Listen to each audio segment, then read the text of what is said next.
Joining us now, trial attorney Brian Claypool. So he's making the argument that it wouldn't matter if this hung over the president's head for the next 4 years and you put a pin in it. Is there some truth to that? What are your thoughts? Hey, Marty, happy Thanksgiving. Yeah, no, I don't agree with that. I think that Jack Smith did the right thing.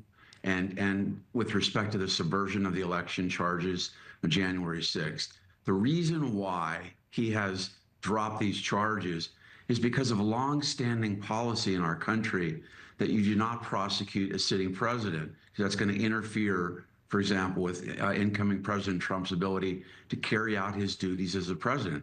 That's really the sole reason why he's doing that. And with that said, though, he did this without prejudice. What does that mean?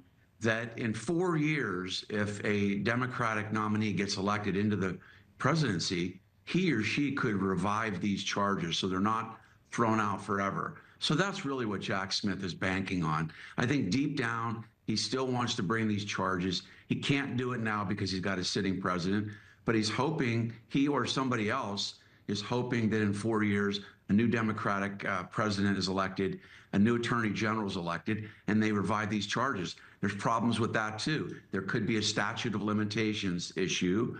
There could be issues with witnesses.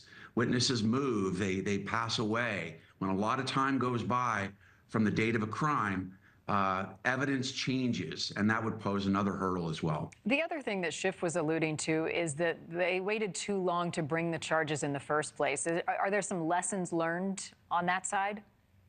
Yeah, absolutely, Marnie. That is actually a good point by Adam Schiff. I mean, this happened on January 6th. Was it 2020 or 2021? 21, yep. 21, right after the election. Yeah, and I mean, what changed? You saw the video, right? Everybody saw that horrifying video at the Capitol building. And why did it take so long for charges to be brought, especially when the DOJ and the Democratic Party knew that they had this window, right? This short 4-year window to get these charges, to get an indictment, and to get a prosecution. So certainly there's a lesson to be learned if this ever, unfortunately, happens again. Yeah, and precedent here as well. What happens now, Brian, to Jack Smith? Yeah, Jack Smith is probably going to resign. What he did here, Marnie, is he took action before President Trump was inaugurated.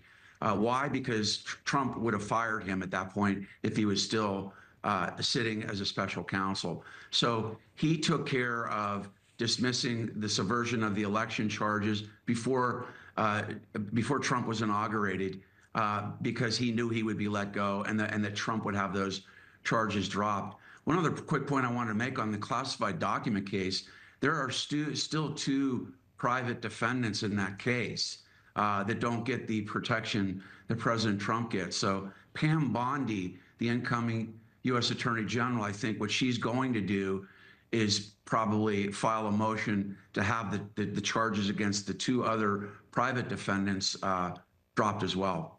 That's a good point, something to watch. All right, Brian Claypool, thank you, and happy Thanksgiving to you as well. You bet. Thanks so much, Marty.